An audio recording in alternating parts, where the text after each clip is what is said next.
amigos, volte-se comigo nesta manhã para a palavra de Deus no Evangelho de Mateus, no capítulo de número 2, esse versículo 1 e 2. Me volto para o Evangelho de Mateus, no capítulo 2, o versículo 1 e 2, estas palavras sobre o nascimento do Senhor Jesus.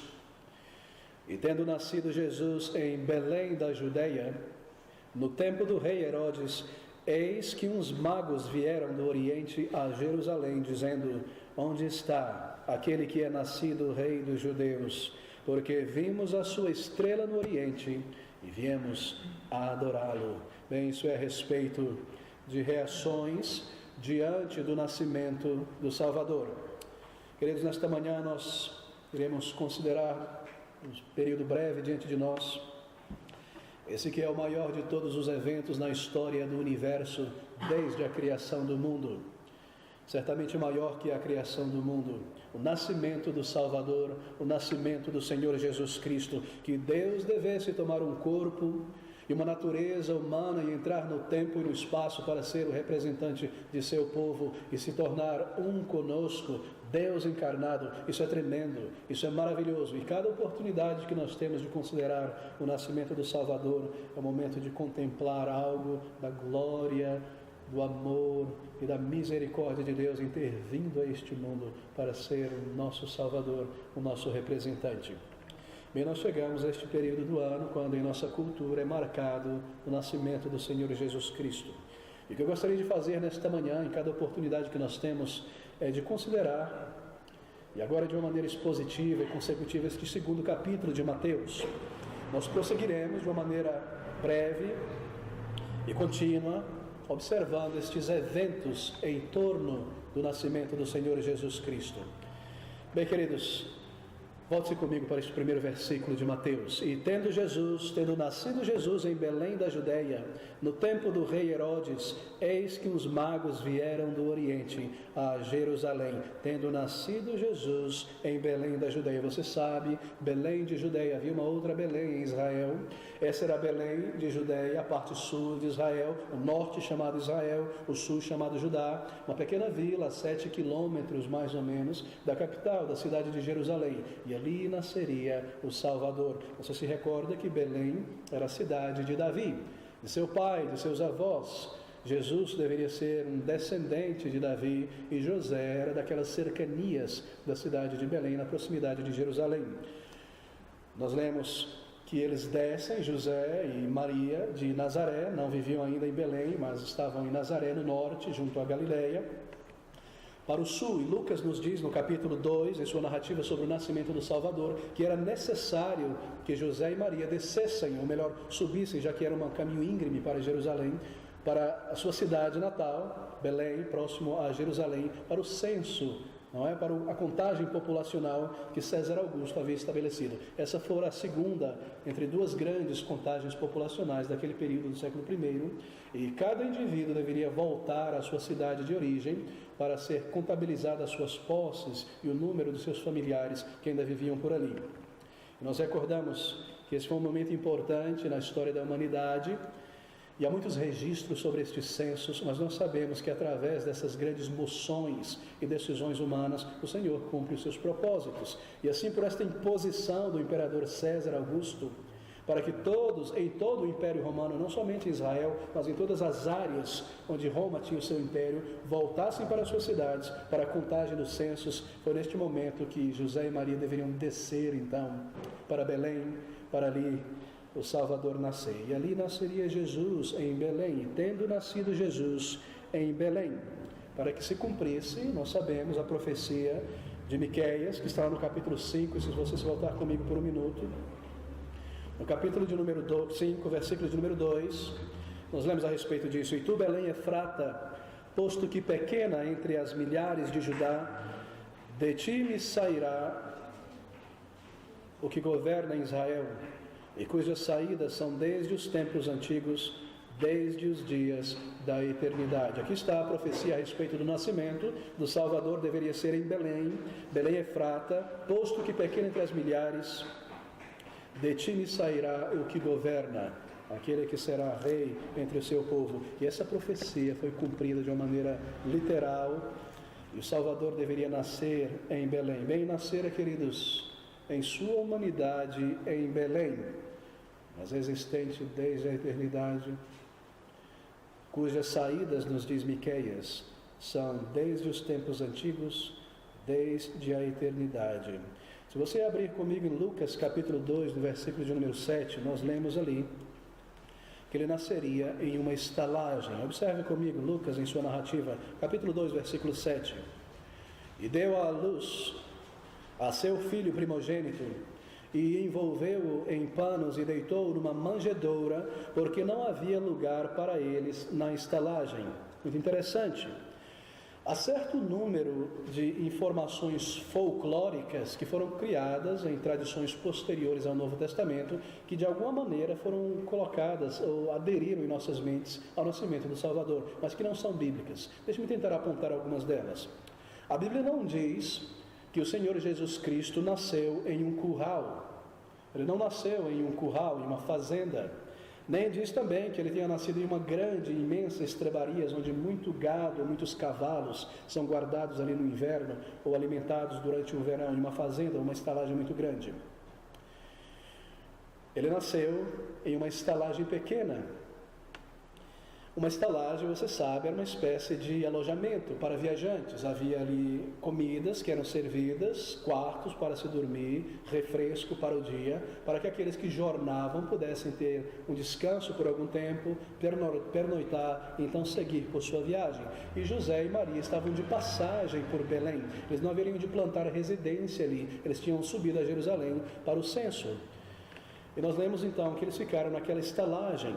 E tudo que nós lemos, na verdade, nos evangelhos, é que o Senhor Jesus Cristo foi colocado em uma manjedoura, uma espécie de caixa retangular, onde alimento seco, feno, por exemplo, era colocado para animais de transportes comerem.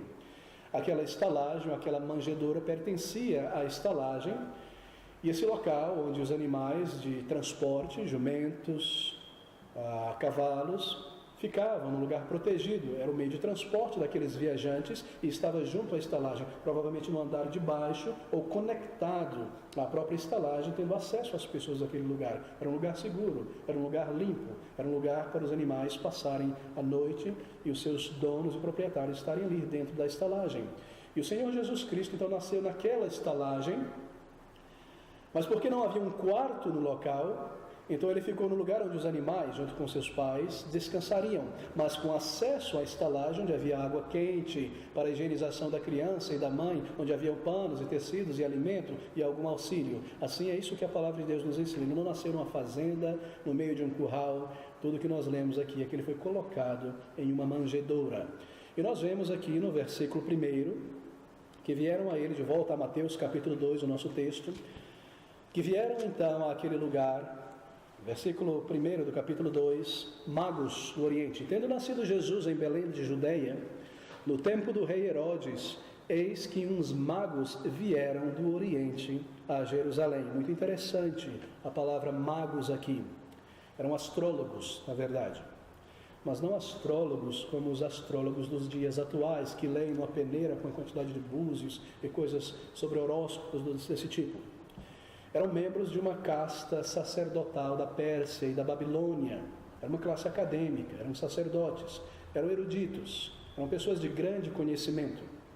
Há muitos registros sobre essa classe sacerdotal de magos na antiguidade, tanto na Babilônia, na Medopérsia, naquelas regiões entre o rio Tigre e Eufrates. Há muitos registros em museus vários sobre essa classe sacerdotal. Eram astrólogos na antiguidade, mas não exatamente como nos dias de hoje, como eu mencionei. Astrologia, na antiguidade, ela era uma mistura de astronomia e astrologia. Na verdade, a nossa ciência da astronomia, ela tem origem por ali, na Babilônia, na Medopérsia. Aquelas pessoas em busca do conhecimento do futuro, eram supersticiosas, tinham suas religiões, começaram a mapear as estrelas e mapear o céu, e daí tem esse início a ciência da astronomia. Eram grandes estudiosos do céu, compreendiam onde estavam a ordem das galáxias, das estrelas, dos planetas. Eram indivíduos que liam a respeito de várias religiões e tinham conhecimento sobre as principais religiões da época. acumularam uma grande erudição antiga sobre todo tipo de conhecimento. Estes magos que se dirigem a Jerusalém eram astrônomos, astrólogos, sacerdotes, membros de uma classe sacerdotal, homens de grande erudição. E nós não sabemos quantos deles se dirigiram a Jerusalém. Tem sido representado em um número de 3, mas mais uma vez, esse é um elemento folclórico a partir de tradições não bíblicas, sobretudo católicas, que se apegaram à ideia do nascimento de Cristo. Nós simplesmente não sabemos o número desses magos que se dirigiram a Jerusalém. A tradição posterior ao Novo Testamento aponta para 3, mas provavelmente por causa dos 3 presentes, como se cada um tivesse dado um presente, mas a Bíblia não menciona nada disso.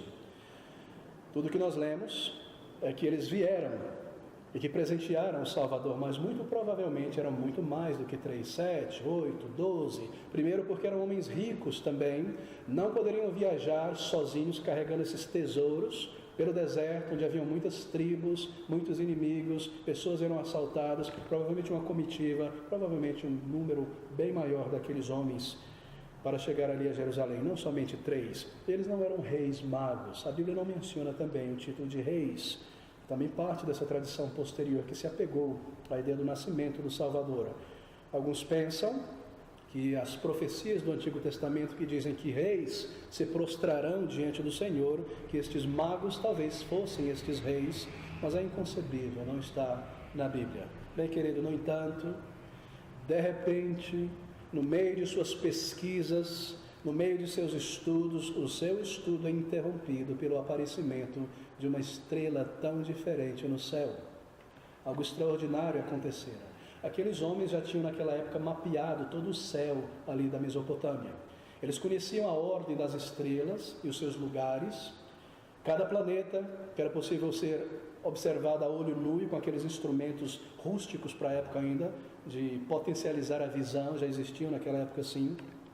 Mas de repente em seus estudos o mapa celeste é confundido pelo aparecimento de uma nova estrela que eles não conheciam para a época ainda. De repente, uma estrela supernatural, diferente das estrelas ordinárias que eles estavam acostumados, não tinham visto, em uma posição nova, e era possível de ser vista desde a Mesopotâmia, do Oriente. Quando nos é dito que eles chegam no versículo 2, eles afirmam que no Oriente eles viram a estrela. Não é que a estrela estava no Oriente, mas que eles estavam no Oriente e podiam ver o Ocidente, onde estava Israel. Israel estava para o Ocidente, e do Oriente eles conseguiam ver aquela estrela. Ou seja, era uma estrela ocidental, que se posicionava em direção ocidental. Nós lemos a respeito disso. Não há como confirmar, como alguns têm afirmado, que o registro do aparecimento de tal e tal estrela em certo lugar, em certo período, é essa estrela. Não foi, não é possível realmente datar nem marcar isso, porque essa foi uma estrela remarcável, uma estrela muito diferente. Os magos eram familiares com o Antigo Testamento, certamente que eram. Nós aprendemos no livro de Daniel, que durante aquele período em que o povo de Israel esteve cativo na Babilônia, Daniel e seus amigos, aqueles povos tiveram um grande conhecimento da literatura judaica do Antigo Testamento. E eles, magos, certamente conheciam a literatura daquele grande povo de Israel, que era tão famoso na antiguidade por suas peregrinações, a maneira como Deus os tirou do Egito, todas aquelas civilizações históricas que não existem hoje, mas conheciam sobre Israel. E em seus escritos estava algo a respeito do grande povo de Israel e do Deus Jeová. E aqueles homens estudiosos que conheciam a maioria das religiões da época, eles conheciam a literatura do Antigo Testamento. E eles aprenderam isso. E eles estudavam o Antigo Testamento. E o Antigo Testamento tinha um lugar central, certamente, em seus estudos esotéricos, assim por dizer. E nos parecem pessoas sérias esses magos, pessoas que tinham interesse genuíno pelas verdades do Antigo Testamento dada ao povo judeu. E é no meio desses estudos, e nós cremos que Deus permitiu que eles chegassem a essa informação em particular a respeito do nascimento do Messias. É no meio dos seus estudos sobre a literatura judaica, onde eles percebem que o Messias viria, estudando as muitas profecias, aquelas duas famílias de profecias sobre o Salvador, uma família que diz que ele seria humilhado, desprezado e morto, e uma outra família de profecias que diz que ele seria glorioso e rei, apontando obviamente para o seu novo reino neste mundo. Eles ouviram e leram a respeito do Salvador, e no meio dos seus estudos, de repente, essa imensa e grandiosa estrela aparece. E nós sabemos que isso foi da parte do Senhor, que Deus colocou em seus corações que aquela estrela, de alguma maneira, era a indicação do nascimento do Messias do povo judeu. E assim nós lemos que eles se dirigem para Jerusalém. E no versículo 1, a segunda parte, nós lemos que eis que uns magos vieram do Oriente para Jerusalém, dizendo: onde está aquele que é nascido rei dos judeus? Muito interessante, não é verdade? Eles chegam em Jerusalém já dizendo onde está. Eles pressupunham que toda a cidade, que todo Israel já estivesse esperando, vindo a estrela, pronto. Eles conheciam a literatura, eles eram judeus, aquele era o povo de Deus, era a sua literatura. Se nós, persas, babilônios do Oriente, através de muito estudo e pesquisa, chegamos a isso, quanto mais eles. Então eles chegam simplesmente perguntando: cadê o rei? Eles não perguntam: vocês já leram a respeito disso? Eles esperavam que os judeus estivessem prontos e preparados também. E nós lemos dizendo no versículo 2: onde está aquele que é nascido rei dos judeus? Porque vimos a sua estrela no Oriente, ou do Oriente, e viemos a adorá-lo. Que palavras tremendas! É bastante curioso, não é? Porque nós não conhecemos a condição espiritual daqueles homens. Há pouquíssima indicação na Bíblia sobre o estado da alma, a condição espiritual deles. Mas a maneira como eles buscam o Messias, a maneira como Deus os encaminha da parte do Senhor por meio desta estrela, e a maneira como eles adoram o menino, veja que eles dizem: viemos aqui não para reverenciá-lo, mas para adorá-lo. E a palavra aqui no grego original, referência à adoração espiritual, sugere que havia um grande grau de compreensão por parte daqueles homens, não somente dos eventos em torno do nascimento do Messias judeu, mas também uma compreensão sobre a missão e sobre a obra do Messias. A maneira como eles são conduzidos pelo Senhor, a maneira como eles se dirigem em direção a Jerusalém, a maneira como eles adoram o Salvador, indica que havia uma compreensão para muito além de elementos históricos e factuais. Havia uma compreensão do porquê o Messias deveria nascer neste mundo. E nós tiramos essas indicações daqui. Certamente eles tinham lido sobre Isaías 53, sobre o seu sacrifício, sobre o que ele faria, sobre a sua humilhação. Certamente eles tinham lido o Salmo de número 22 e tinham tomado vislumbres, relances da sua obra expiatória. Aquelas duas famílias de textos sobre a vinda do Salvador, profecias, que ele seria humilhado e desprezado pelo seu povo, eles conheciam isso em seus estudos. E aquela outra família, que ele seria exaltado e glorificado. E a sua adoração, então, no versículo de número 11, foi provavelmente uma adoração sincera. Nós lemos lá que, chegando à casa, a segunda parte do versículo, que eles adoraram ao Salvador, prostraram-se e o adoraram. Provavelmente foi uma adoração sincera, não mera reverência. Meu querido, será que eles entendiam então Isaías 53? E eles também esperavam pelo Messias? Bem, nós só podemos especular aqui. De qualquer forma, a sua maneira de buscar o Messias nos dá um padrão de como nós devemos buscá-lo. A sua maneira de vir em direção ao Salvador nos dá um padrão de como buscá-lo. Houve diligência, houve estudo, houve prontidão, houve uma entrega, houve um intenso desejo sincero de conhecer o Messias e de buscá-lo. E esse é o padrão para nós também. Meu querido amigo, nesta manhã, se você está buscando ao Senhor Jesus Cristo, esta não é mensagem evangelística, mas se você está buscando ao Senhor Jesus Cristo para a sua salvação, deixe-me apontar algo desse texto. Você não o encontrará a menos que você o busque com urgência, a menos que você busque de uma maneira intensa. A pessoa que se liga a Deus, se desliga de Deus, busca por um tempo, não busca por outro tempo, nunca o encontrará, porque a promessa do Senhor Jesus Cristo é: buscar-me-eis e me achareis quando me buscarem de todo o coração. Ter nascido em uma igreja, uma família evangélica não te faz um crente em Jesus Cristo. Ter recebido bênçãos de Deus como livramento de um acidente, passar numa prova, Deus responderá a tua oração, ainda não perdoou os teus pecados. É uma prova de que Deus está te dizendo: eu sou real, eu mesmo te abençoo, mas você precisa vir a mim. E quando você vem ao Senhor, você precisa vir com urgência. Você já foi salvo? Você já buscou pessoalmente ao Salvador para o perdão de teus pecados? Você pode olhar para trás e ver um dia onde houve verdadeiro arrependimento, convicção que eu sou um pecador.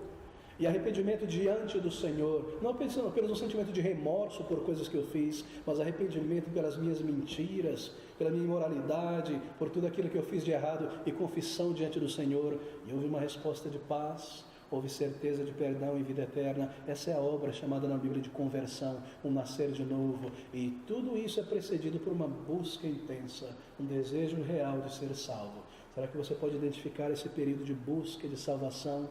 Ou tudo que você pode apontar: eu fui batizado um dia, eu passei pela igreja um dia. Houve uma busca, e o padrão destes magos, a maneira como eles buscaram o Salvador, é o padrão para nós também. Se nós já o buscamos, nós devemos buscar com intensidade até encontrá-lo e encontrar uma certeza e uma resposta de paz da parte do Senhor.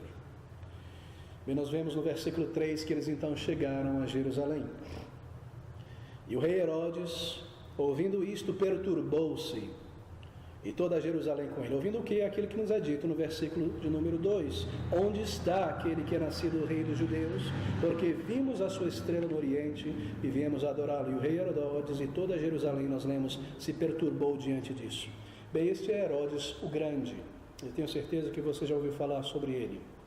Ele governou toda Israel, não só Judá, mas todo o território judeu, toda Israel, do ano 37 a.C. até o ano de número 4 depois de Cristo. Não é o mesmo Herodes do ministério do Senhor Jesus Cristo na vida adulta. Aquele Herodes é o filho deste Herodes o Grande. Este é o Herodes das grandes construções. É o Herodes da cidade de Cesareia, que construiu aquele grande aqueduto, aquele porto imenso de Cesareia. Esse é o Herodes que haveria de construir aquele grande, imenso forte, naquele monte alto de Massada, de onde você pode contemplar o Mar Morto, para onde fugiram aqueles judeus com a destruição de Jerusalém no ano 70. É o Herodes dos aquedutos, da arte, da música. Esse é o Herodes que ampliou o espaço do templo em Jerusalém. Você se recorda do templo de Neemias, o segundo templo? Herodes construiu um patamar, um aterro em volta do templo e um alpendre com as paredes. Essa parede que sobrou em Jerusalém não é a parede do templo, mas a parede do alpendre, da lateral do aterro. E foi ele que construíra e embelezara aquela cidade e construíra tantas outros monumentos e coisas importantes em termos arquitetônicos em Israel, em Jerusalém. Herodes o Grande, mas que é conhecido também na história como um homem extremamente violento, cruel e ciumento. E uma vez que ele ouviu sobre o nascimento desse menino, que ameaçaria de alguma maneira o seu reino, ele determinou-se que o iria matar. Ele não cria nas profecias, ele não cria no Messias, ele não cria na lei de Deus. Esse é Herodes. Ele apenas tinha em vista a preservação do seu trono, a preservação do seu poder. Ele considerava aquele povo, também seu, parte judeus, era Herodes, como um povo supersticioso, como um povo místico. Era um idólatra, era um politeísta. Sua preocupação era a intriga e o poder. E quando ele ouve a respeito daquela superstição, como ele pensava, dos judeus, a respeito do Messias que nasceria, que seria o rei do seu povo, então ele se torna perturbado. Mas nós lemos no versículo 3, ele fica perturbado, que não somente ele, mas toda Jerusalém se perturba. Nós não sabemos o que toda Jerusalém significa aqui. Será que são apenas os principais dos sacerdotes, os escribas, ou literalmente todas as pessoas de Jerusalém? Nós não sabemos. Mas o fato é que eles se perturbaram. Mas por que eles deveriam se perturbar? Bem, por esta razão, nenhum povo sob o Império Romano poderia ter um rei. César era o único rei. Todos os reis foram mortos ou levados cativos para Roma para entrarem naquela procissão sob cadeias e correntes. Não havia mais reis, somente César. Nenhum povo poderia ter o seu próprio rei. César era o único soberano. Eles poderiam ter os seus concílios. Israel tinha o Sinédrio, conselho dos 70 anciãos, mas não um rei. E assim como quando a conversa de um rei começa a tomar as ruas da capital Jerusalém, espalhada pelos magos, muitos temeram uma insurreição do povo de Israel contra os romanos, e os líderes de Israel, que eram amantes do prestígio e homens não espirituais, temeram que a sua vida secular fosse abalada e que eles, por não conseguirem controlar o povo, como os conselheiros daquele povo, fossem mortos também. Eles não queriam que a sua vida secular mudasse. Era um povo supersticioso também, e essas notícias lhe causaram grande temor. E eles estavam certamente, pense comigo, ofendidos porque gentios, babilônicos, persas, vieram falar para eles sobre o seu Messias, sobre a sua palavra. Eles detestavam os gentios. E assim nós lemos que Jerusalém estava perturbada, e no versículo 3, o rei Herodes, ouvindo isto, perturbou-se toda Jerusalém com ele. E congregados os principais sacerdotes, os escribas do povo, e aqui está esses dois principais grupos que serão os maiores antagonistas do Senhor ao longo de seu ministério, perguntou-lhes onde havia de nascer o Cristo. Que palavras interessantes. Apesar da sua incredulidade, eles sabiam onde nasceria o Salvador. E a resposta deles no versículo 5 é que eles disseram que em Belém de Judeia, porque assim está escrito pelo profeta, versículo 6, e tu, Belém, terra de Judá, de modo nenhuma és a menor entre as capitais de Judá, porque de ti sairá o guia que há de apacentar o meu povo Israel. Apesar de incrédulos, eles sabiam esse elemento histórico de onde o Salvador deveria nascer. E o que eles estão fazendo aqui no versículo 6 é citar o profeta Miqueias. Abra comigo no capítulo 4 de Miqueias, o versículo de número 2.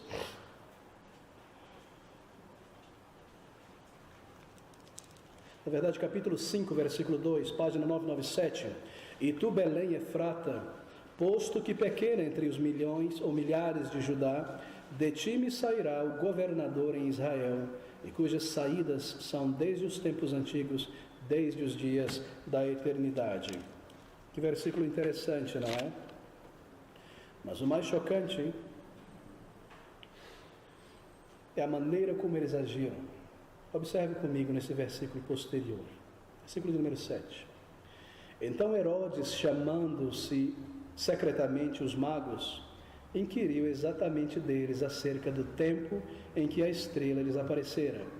E enviando-os a Belém, disse: Ide e perguntai diligentemente pelo menino, e quando o acharde, participai-mo, para que também eu vá e o adore. O mais chocante é que eles não vão com os magos até Belém. Nem os sacerdotes, nem os escribas, nem uma comitiva do rei, nem ninguém acompanha aqueles magos, apesar de todo o furor e toda a impressão. Eram homens incrédulos os dirigentes daquela religião, eram homens não convertidos, eram homens que não criam na palavra de Deus, eram descrentes, é claro, homens altamente religiosos, profissionais religiosos, mas pessoas não salvas. E nós vemos aqui que Herodes se interessou pelo assunto, ele queria saber a idade do menino. Quando foi que a estrela apareceu? 3 meses, 6 meses atrás, 2 anos? Ele não cria no Messias, ele não cria nas Escrituras, ele queria calcular a idade do menino naquela época, para eliminar as crianças da cidade, todas aquelas que estivessem com aquela idade, desde o aparecimento da estrela. Era um homem supersticioso, um homem cruel. No versículo de número 8 nós lemos que enviando-os a Belém disse: Ide, encontre o menino, me diga a informação e eu irei também adorá-lo. É claro que ele estava apenas preparando a sua morte. Versículo 9: E tendo eles ouvido o rei, partiram, e eis que a estrela que tinham visto no oriente ia adiante deles, até que chegando se deteve sobre o lugar onde estava o menino. Muito bem, a estrela reaparece novamente. E se torna óbvio que essa estrela não estava no espaço sideral. Ela estava dentro da atmosfera, na troposfera, nessa região onde os pássaros voam, as nuvens. Ela não poderia estar distante, ela não poderia estar no espaço sideral. Não era uma estrela comum. De que maneira alguém poderia localizar uma casa com uma estrela no espaço sideral? Tão distante, dizer que aquela estrela está em cima da casa de fulano. Impossível. Era uma estrela mais próxima, numa altura onde era possível visualizar um ponto geográfico e entender uma marcação. Era uma estrela supernatural, um ponto de luz, talvez declarada como estrela, mas um guia, certamente, o GPS do Senhor para conduzir aqueles homens ao lugar exato onde o Salvador haveria de nascer. Bem, ela reaparece, foi uma estrela excepcional, provida por Deus para um objetivo. E o versículo de número 10 nós lemos: E vendo eles a estrela, regozijaram-se muito, com grande alegria. E entrando na casa, acharam o menino com Maria, sua mãe, e prostrando-se o adoraram, e abrindo seus tesouros ofertaram-lhe dádivas, ouro, incenso e mirra. Bem, mas quando isso aconteceu exatamente? Qual era a idade do menino, do Senhor, nesse momento em que os magos chegam a Jerusalém, a Belém, vindo de Jerusalém, e o encontram ali? Em que momento? Lá em Lucas, novamente, no capítulo 2, nós lemos no versículo 22, algo que nos auxilia a perceber a idade dele, talvez. O versículo 22 diz: e cumprindo-se os dias da purificação dela, de Maria, eram 40 dias o período de purificação espiritual. Segundo a lei de Moisés, o levaram, isto é, Jesus, a Jerusalém, vindo de Belém, para o apresentarem ao Senhor, segundo o que está escrito na lei do Senhor. Interessante, dias de purificação para o menino era 40 dias. Ele já não era mais um bebê. Não era um bebê recém-nascido, não estava mais na estrebaria. 40 dias, pelo menos, já haviam passado daquele momento em que José e Maria chegam à estrebaria, onde o Salvador haveria de nascer. Pelo menos 40 dias. Ainda no versículo de número 24 de Lucas, nós lemos: e para oferecer, isto em Jerusalém, o sacrifício segundo o disposto na lei do Senhor, um par de rolas ou 2 pombinhos. Muito interessante, se você se recorda do livro de Levíticos, nós sabemos que um par de rolas, pombinhos, era o sacrifício para pessoas pobres. Pessoas não pobres ofereceriam um cordeiro, poderiam pagar, comprar um cordeiro, mas pessoas pobres lhe era permitido que oferecessem estes pequenos aves. E se esse encontro dos magos com o Senhor acontecesse antes da dedicação do Senhor Jesus no templo, ele era levado, ele fora circuncidado ao 8º dia, no 40º dia, ao final da purificação de sua mãe, ele era trazido para o templo, ali oferecido ao Senhor, porque todo macho que saísse do ventre deveria ser oferecido ao Senhor. Sacrifício era feito como sacrifício de gratidão, de oferta. Mas se os magos tivessem vindo antes dessa oferta, do oferecimento ao Senhor, então eles não seriam mais pobres, eles teriam ouro, eles poderiam ter a capacidade de comprar um cordeiro. Assim nós inferimos que os magos vieram pelo menos 40 dias depois do nascimento do Salvador, posterior ao seu oferecimento, à sua vinda ao templo com seus pais. E nós lemos que houve esse encontro então com o Senhor. Quando Jesus foi apresentado ao templo, José e Maria eram bastante pobres. E eles foram ao templo em Jerusalém, 7 quilômetros de distância de Belém. E após essa dedicação, então vieram os magos, e essa é a narrativa de Mateus, no versículo de número 11. E entrando na casa, acharam um menino, já não é mais a estrebaria, agora é uma casa, talvez alugada, talvez de algum parente. José tinha familiares ali, por algum tempo. O adoraram, viram a mãe, na verdade, o menino com Maria e sua mãe, e prostraram-se e o adoraram. Então eles abrirão seus presentes diante do Salvador. Não foram os magos que encontraram o Salvador na estrebaria, foram os pastores. E essa é a narrativa de Lucas. Foi Lucas que nos diz que os pastores vieram ao local e o adoraram, o encontraram aqui. Mas os magos o encontrarão em um outro local, 40 dias pelo menos após, em uma residência com o Senhor. E nós vemos aqui essas palavras tão interessantes. Versículo de número 11, outra vez. E o adoraram e abriram seus tesouros e ofertaram-lhe dádivas, ouro, incenso e mirra. Ouro. E aqueles perfumes, incenso e mirra. O que eles fizeram com esses presentes, se pergunta. Bem, nós leremos posteriormente que eles deveriam fugir para o Egito.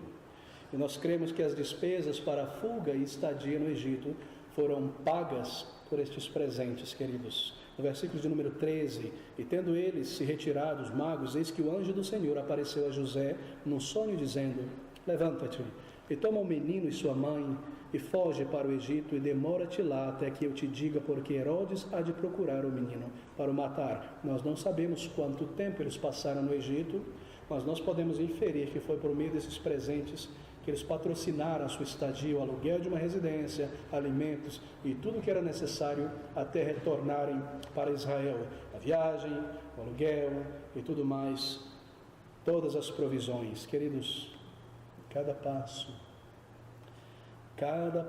para o cumprimento das profecias a respeito do Salvador, a vinda do Messias, o seu nascimento, tudo superintendido por ação divina.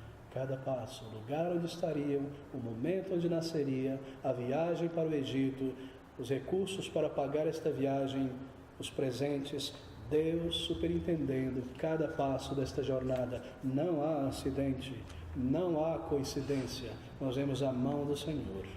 E nesse versículo de número 12, correndo um pouco agora, e sendo por divina revelação avisados num sonho para que não voltassem para junto de Herodes, partiram para a sua terra por outro caminho. E versículo 13, a viagem do Senhor para Egito junto com seus pais. E nós observamos aqui, nesta passagem até este versículo, que 5 sonhos são registrados, por meio dos quais Deus protege o menino. Sonhos para a condução divina, a maneira como Deus conduziria os seus servos. Queridos, naquela época Deus ainda falava através de sonhos, mas não hoje. Antes que a palavra de Deus no Novo Testamento fosse registrada, o Senhor se revelava e revelava verdades novas, não registradas ainda por meio de profecias e de sonhos. Mas uma vez que o Novo Testamento foi completo e toda esta verdade revelada foi registrada aqui, o Senhor o Senhor nosso Deus, mudou a sua maneira de revelar.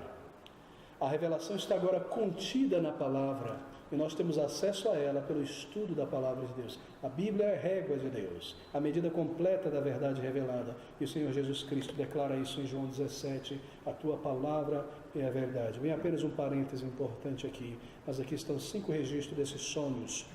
E no versículo 15, e esteve lá até a morte de Herodes, para que se cumprisse o que foi dito por parte do Senhor, pelo profeta que diz, do Egito chamei o meu filho. Muito interessante estas palavras. Mas onde está essa profecia? Bem, está em Oséias capítulo 11, versículo 1. Abra comigo rapidamente em Oséias, de volta a Oséias capítulo 11, versículo 1. Observe, quando Israel era menino, eu o amei, e do Egito chamei meu filho. Mas quando você lê isso aqui, você percebe que não é uma profecia. Mateus está dizendo que a profecia deveria ser cumprida, que ele deveria ser trazido de volta do Egito para Israel. E ele está citando esta passagem de Oséias capítulo 11, versículo 1. Mas quando você lê Oséias 11, 1, você vê que não é uma profecia. É uma declaração histórica. Quando Israel era menino, um povo pequeno ainda, não uma nação grande, poucas pessoas, uma pequena família, eu o amei e do Egito chamei o meu filho. Quando Israel sai do Egito até chegar a Canaã. Essa é uma declaração histórica, não uma profecia apontando para frente. O que Mateus está dizendo que a profecia foi cumprida então? Bem, você deve entender como as profecias operam na palavra de Deus. Oséias fala sobre a libertação do povo de Deus no passado, como um exemplo. No versículo 1 nos é dito que eu chamei, ainda em Oséias, o meu filho para fora do Egito. Mas esse filho não é apenas Israel. Este filho é uma representação no Antigo Testamento da semente da mulher. E essa semente da mulher, ou o Filho de Deus está no singular, aponta para Gênesis capítulo 3, versículo 15. A semente da mulher que nasceria esmagaria a cabeça da serpente. E essa é a promessa que perpassa todo o Antigo Testamento. É a linha que percorre essas pedrinhas desse colar de cada livro do Antigo Testamento, ao nascimento do Salvador, a sua vinda a este mundo. Essa profecia, lá de Gênesis 3, sobre a semente da mulher que nasceria no futuro, ela é repetida muitas e muitas vezes ao longo do Antigo Testamento. E Oséias, ao apontar para trás, está mais uma vez tocando nessa profecia que seria repetida. Você percebe? Então Mateus não está errado ao apontar Oséias capítulo 11, versículo 1, como uma profecia, não. Realmente, ele fala coletivamente de Israel como um filho, mas nossas mentes são imediatamente levadas ao Filho de Deus, à semente da mulher, lá no singular de Gênesis capítulo 3, 15, e assim está absolutamente correto entender Oséias 11 como uma profecia. Mas ainda há uma outra profecia aqui, versículo 16 do nosso texto de Mateus. Então Herodes, vendo que tinha sido iludido pelos magos, irritou-se muito e mandou matar todos os meninos que havia em Belém, e em todos os seus contornos, de 2 anos para baixo, segundo o tempo que ele diligentemente inquirira dos magos. Então se cumpriu o que foi dito pelo profeta Jeremias, que diz: em Ramá se ouviu uma voz, lamentação, choro e grande pranto, Raquel chorando os seus filhos, e não quer ser consolada, porque já não existem. Algo interessante aqui. Uma nova profecia, ou apontando para um profeta. Antes de mencionar isso, a propósito, criou-se uma grande tradição sobre o número de crianças que foram chacinadas em Belém por Herodes. Às vezes você ouve sobre descrições de milhares de crianças mortas, pinturas às vezes apontando para centenas e centenas delas sendo mortas, mas não poderiam ser muitas, na verdade. Nós lemos em registros históricos sobre o século XIX que Belém, no século XIX, tinha apenas 40 mil pessoas. E crê-se que nesse período do Salvador era uma vila de 400 a 500 pessoas. Então nós podemos imaginar um número de 30, no máximo 40 crianças. E, embora brutal e terrível, não foi um número imenso de crianças que foi assassinada por Herodes. Apenas fechando parênteses aqui, mas o versículo 17, então se cumpriu o que foi dito pelo profeta Jeremias. Bem, está em Jeremias capítulo 31, versículo de número 15, veja comigo, Jeremias 31, 15. Assim diz o Senhor, uma voz se ouviu em Ramá, lamentação, choro amargo, Raquel chora a seus filhos, não quer ser consolada quanto aos seus filhos, porque já não existe. Mas veja o versículo 16, assim diz o Senhor em resposta a Raquel, reprime a tua voz de choro e as lágrimas de teus olhos, porque há galardão para o teu trabalho de gerar filhos, diz o Senhor, pois eles voltarão da terra do inimigo. Essa profecia, na verdade, é uma declaração histórica também. Mateus está citando outra declaração histórica. Refere-se ao período quando Nabucodonosor invadiu Israel. Houveram dois ataques, o primeiro foi o norte de Israel e o segundo eles destruíram Jerusalém, o templo de Salomão, e levou cativos muitos judeus. E muitas crianças, filhos, foram levados. Raquel aqui, você sabe que não existia, ela foi de um período anterior. Mas Raquel é representada como a mãe de Israel, e os seus filhos como esses homens adultos e crianças que foram levados para o cativeiro. Isso está dizendo, reprima as tuas lágrimas, porque eles voltarão do cativeiro e o templo será reconstruído com Neemias e Esdras. Assim, é uma declaração histórica. E nos é dito isso. E a propósito, este capítulo de Jeremias é uma predição sobre a era do Novo Testamento. Se você observar ali o versículo 31 do mesmo capítulo, nós lemos isto. Eis que dias vêm, diz o Senhor, em que farei uma aliança nova com a casa de Israel e com a casa de Judá. Segunda parte do versículo 32, porque eles invalidaram a minha aliança, apesar de eu os haver desposado, diz o Senhor. Essa será a aliança da graça, o sangue do Senhor Jesus Cristo que será derramado. Esse é o contexto que aponta para a igreja. Assim há esperança, o Salvador virá. Mas mais uma vez, uma profecia é mencionada, onde a semente santa será preservada, o povo não será por inteiro destruído em Babilônia, mas o remanescente será trazido para que esse berço que é Israel permaneça intacto, para que o Salvador nasça nesse berço para o mundo inteiro. E é isso o que está sendo dito no versículo 18 de Mateus 2. Uma grande voz de lamentação, Raquel chorando seus filhos, não quer consolá-la, já não existe, mas Jesus foi preservado, e a semente foi preservada, e ele haveria de crescer, e ele haveria de ir para aquela cruz como Salvador do seu povo, como a esperança de Israel para todas as nações, e é isso que Mateus está mencionando aqui, escrevendo aos judeus. Esses dois exemplos, Oséias e Jeremias, são exemplos de como Deus preserva a santa semente para que o Messias viesse com o propósito de que o Salvador fosse preservado. Meus amigos, a grande fúria aqui de Herodes contra o menino, todo esse esforço para apagá-lo de cena, mas ele deve ser preservado. Ele deve crescer sob a lei, em sabedoria e em estatura. Ele deve demonstrar o seu poder pelos seus milagres e as suas curas, e ele deve ir à cruz e nada o impedirá. Tantas tentativas foram feitas para assassinar o Senhor Jesus Cristo antes do seu tempo, mas ele sempre dizia, o meu tempo ainda não é chegado. E quando aquele tempo chegou, ele voluntariamente se entregou para morrer. Você percebe a mente de Deus, o plano de Deus, a superintendência de Deus através de cada detalhe. Não há coincidência, não há confusão. Ele seria preservado, Israel seria preservado contra a destruição, para que o Messias nascesse nascesse através daquele povo para a salvação de todos os homens e mulheres que colocassem a sua fé nele em verdadeiro arrependimento. O Salvador viria. Um propósito, queridos, aqui. Há um texto tremendo no livro de Apocalipse, eu gostaria que você abrisse comigo. No capítulo de número 12, Apocalipse 12, versículo 1, de 1 a 5, bem rapidamente aqui. Aqui está a chave para a compreensão do livro de Apocalipse. É um livro de imagens, de símbolos, não uma narrativa histórica que deve ser vista como uma coisa acontecendo após a outra até o final. São 7 visões que se repetem. Cada uma dessas visões inicia com o Salvador, seu nascimento, morte, ressurreição, período da igreja e o final. E conclui com o final. Cada um desses ciclos volta do início até o final. E aqui no versículo de número 11, nós temos o início de um novo ciclo. Versículo, primeiro, do capítulo 12, desculpe. E viu-se um grande sinal no céu, uma mulher vestida do sol, e esta igreja, tendo a lua debaixo dos seus pés e uma coroa de 12 estrelas sobre a sua cabeça. É uma representação da igreja do Antigo Testamento, as 12 tribos, porque o Salvador nasceria do ventre da igreja, assim por dizer, para a igreja.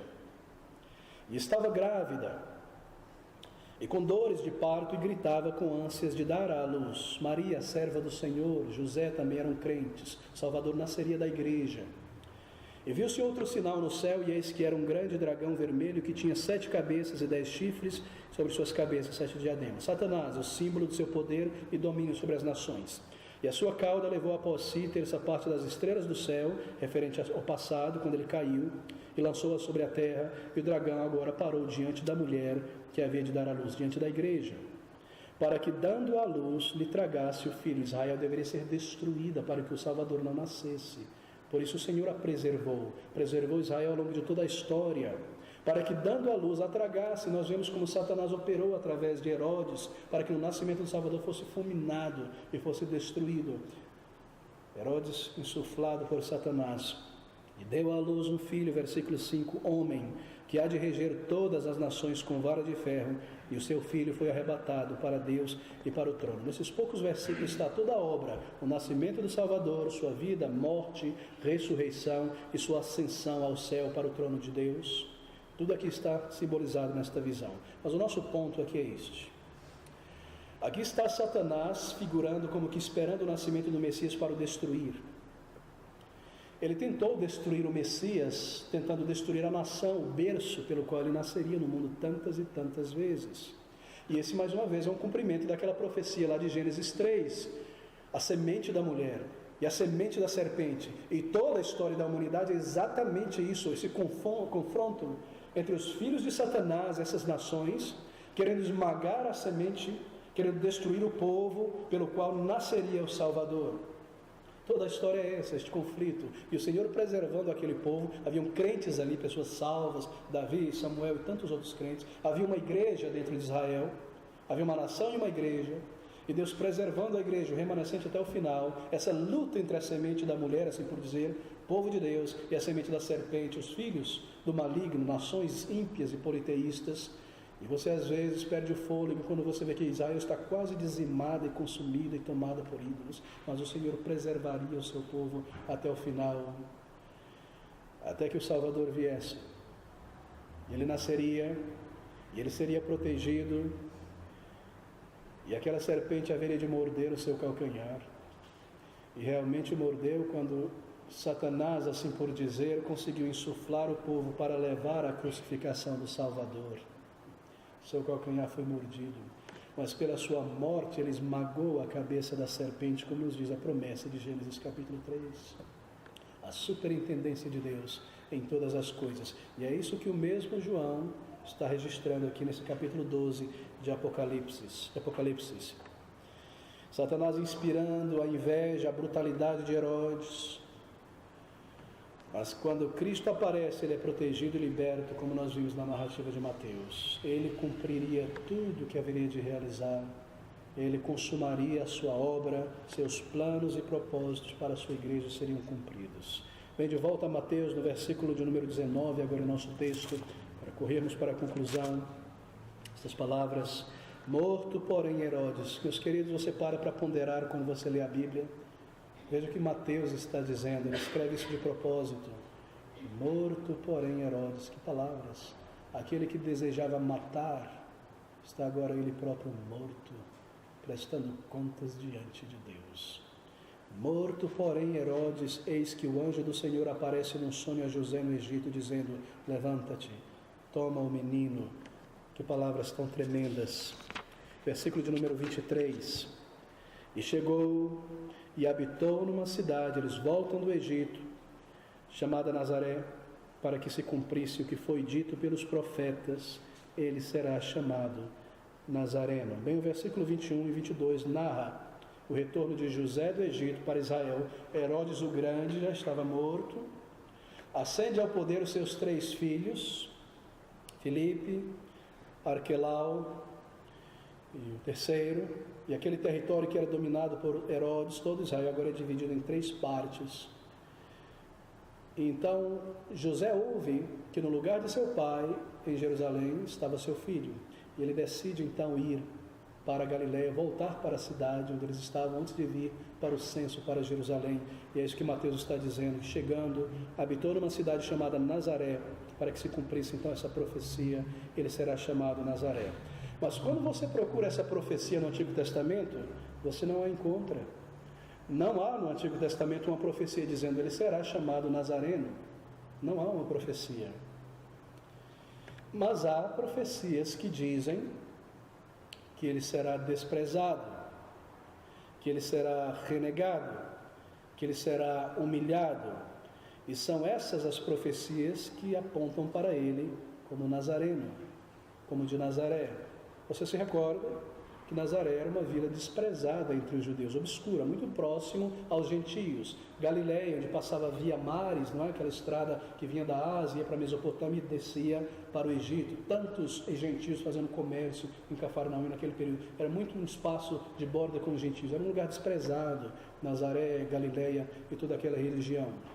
Você se recorda quando Filipe ouve a respeito do nascimento e da vida do Messias, ele é dito que ele vem de Nazaré, a resposta dele é: pode vir alguma coisa boa de Nazaré? Essa era a mentalidade judaica. O nazareno era uma pessoa desprezada, houveram muitas revoltas ali contra Jerusalém por parte de nazarenos, e esse é o sentido comum da ideia que as pessoas tinham a respeito de Nazaré. Em Isaías 53 nós lemos que ele seria humilhado, ele seria desprezado, quando as pessoas olhassem para ele não veriam nenhuma beleza, em outras palavras, o seu aspecto físico não era de acordo com o gosto da época, era um nazareno, parecia um nazareno, tinha um sotaque do interior de um nazareno, uma pessoa não culta, assim ele era desprezado. E é esse conjunto de textos e profecias que falam que ele seria desprezado e humilhado, que Mateus tem em vista, e usa um termo da sua cultura na época dizendo, ele seria tratado como um nazareno. E chegou e habitou numa cidade chamada Nazaré, para que se cumprisse o que foi dito pelos profetas, está no plural, não em particulares, conjunto de ideias, profecias. Ele será chamado como alguém desprezível, ele será chamado como um nazareno.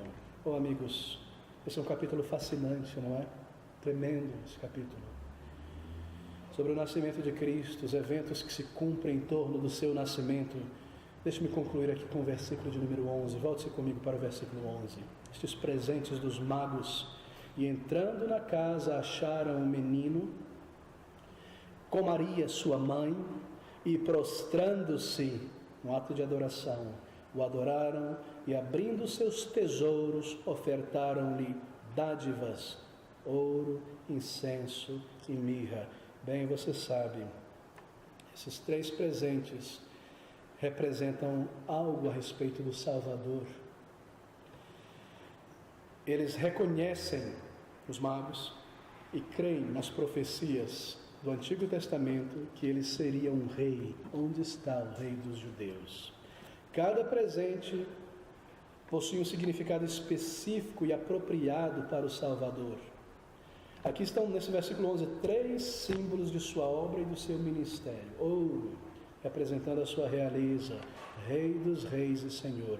Não neste mundo, não em Jerusalém, na Palestina, não voltando a este mundo e andando por aqui, mas Rei dos reis e Senhor do seu reino. Meu reino não é deste mundo. A sua realeza, a sua glória, incenso que era queimado pelos sacerdotes, um perfume aromático, quando queimado subia aos céus, representando o seu ofício sacerdotal, e mirra, aquele líquido tão amargo, aquela vegetal raiz tão amarga, prefigurando a sua morte, o amargor de sua morte. Tudo apontando, dado a ele naquele momento em que ele nascia, apontando para a sua vida, a sua obra e a sua missão, a sua realeza, o seu sacerdócio pelo seu povo na cruz, em sua vida perfeita, a sua divindade, a sua morte, o seu ofício real, descendente humano da tribo de Davi, o rei Davi. Ele é rei, Apocalipse 19, versículo de número 16, que palavras tão belas, eu abro rapidamente, você não precisa abrir, ouça essas palavras sobre o Senhor Jesus Cristo. 19, versículo de número 16, e no manto e na sua coxa tem escrito este nome: Rei dos reis e Senhor dos senhores. Rei em dois sentidos: rei em relação ao seu povo e rei em relação aos seus inimigos. Ele é o nosso Rei, Senhor. Ele reina neste mundo por sua igreja e nos corações daquele que Ele salvou, nos corações daquele onde Ele habita pelo seu Santo Espírito. E Ele terá domínio e reinará quando Ele voltar. E nos diz Paulo em Colossenses que todo joelho de inimigos e de servos se dobrarão diante do Rei e Senhor Jesus. Em sua coxa está o seu nome, um símbolo da sua glória, ali em Apocalipse. Em relação ao seu povo, Ele reina pelo amor. Ele reina por nós nos submetemos a Ele voluntariamente. Ele é o nosso Senhor, Ele nos salvou. Rei do seu povo, reina para defender o seu povo até o fim. Voltará como seu Rei em glória. Em sua primeira vinda, pobreza. Em sua volta, possuidor dos céus e da terra. Em sua primeira vinda, você se recorda, não é? Quantos aspectos contrastantes tão belos sobre a glória do Salvador. Entrando em Jerusalém no ventre de sua mãe, sobre um pequeno jumento, em sua volta sobre as nuvens, com os anjos em glória, em poder, no esplendor da sua presença. Na sua vinda, uma estrela. No seu retorno, todo o universo se prostrando diante do Salvador. Todas as estrelas e o sol. Em sua primeira vinda, um servo humilhado para morrer e sofrer. Na sua volta, o Senhor dos senhores, para ser adorado e servido pelo seu povo para sempre. Oh, queridos, lembre-se dessas figuras. Lembre-se sempre que o teu Senhor reina. Ele domina sobre todas as coisas. Nós servimos a um Rei invencível. Não há nada na história e nos esquemas humanos que irá contra o poder e a vontade do Senhor. Tudo está planejado, tudo está preparado. Ele reina. De que maneira o Senhor reina em nossas vidas hoje? Bem, isso é uma pergunta. Quando nós nos aproximamos dEle e confessamos os nossos pecados e vencemos esses pecados, Ele reina em nós. É o seu domínio sobre a velha natureza. Ele reina em seu povo. Quando nós nos submetemos à sua vontade revelada, à sua obra, santificação, dia do Senhor, amar almas, estarmos juntos por um povo voluntário servindo, Ele tem domínio sobre as nossas vidas e Ele reina, queridos. Ele tem a história em suas mãos, Ele conhece todas as coisas, não há nada que pode contradizer os seus planos. Na sua vinda, alguns pastores louvando o seu nome, na sua volta, milhões e milhões de anjos a cantar os seus louvores, e nós subiremos com o Salvador para adorá-lo e para juntar as nossas vozes no coro celestial, dizendo aleluia e salvação ao Cordeiro de Deus. Esse é o Senhor Jesus Cristo. Ele reina. O seu ofício como sacerdote, Hebreus 9, 26, nos diz aquilo que Ele fez por nós.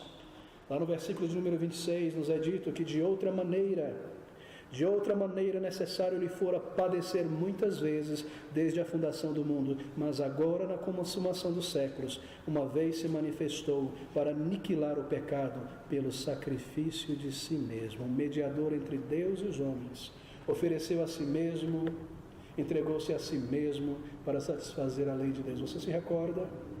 Uma vida perfeita sob a lei para ser o nosso representante diante de Deus. E um sacrifício perfeito para ser punido em nosso lugar. Você sabe disso, não é? A morte do Senhor Jesus Cristo na cruz é o sacrifício que Deus provê para a nossa purificação. Esse é um lado da história. Nós teríamos os nossos pecados perdoados e a reconciliação com Deus. Mas isso não nos garantiria uma entrada no céu, porque o céu é um galardão.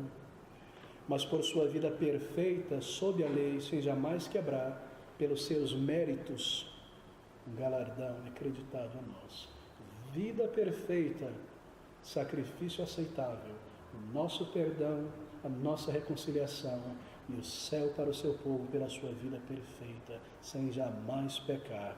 Como o profeta lá em Deuteronômio 18:15, é quem fala de Deus para os homens. Hebreus capítulo 1 nos diz que Deus falou de muitas maneiras pelos profetas aos pais, mas nesses últimos dias falou pelo próprio Verbo, pelo seu próprio Filho. E aqui está a sua palavra registrada, e ele continua a falar pelo seu Espírito aos corações de homens e mulheres, e a reunir pessoas para dentro da sua igreja, e a salvar e a transformar a vida, e ele nos leva a obedecer a sua palavra, e ele nos guia até o fim. Como profeta, ele fala de Deus aos nossos corações pela sua palavra.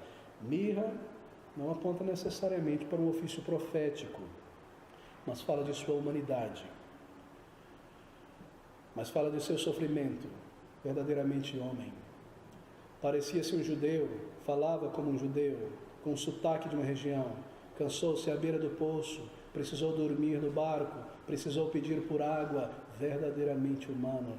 Deus que se fez homem. Uma mensagem tão maravilhosa, este capítulo 2 de Mateus. Pense sobre a maneira como os magos buscaram um Salvador. É um padrão para nós. Um menino em uma manjedoura, em aparente fraqueza, em aparente fragilidade ali com seus pais, mas o Deus encarnado, o Criador dos céus e da terra, aquele que trouxe à existência a estrutura atômica de todo o universo, todas as galáxias e os anjos e seres celestes, ali como um menino deitado, o Deus eterno que se fez homem para que os filhos e filhas dos homens pudessem serem feitos filhos e filhas de Deus.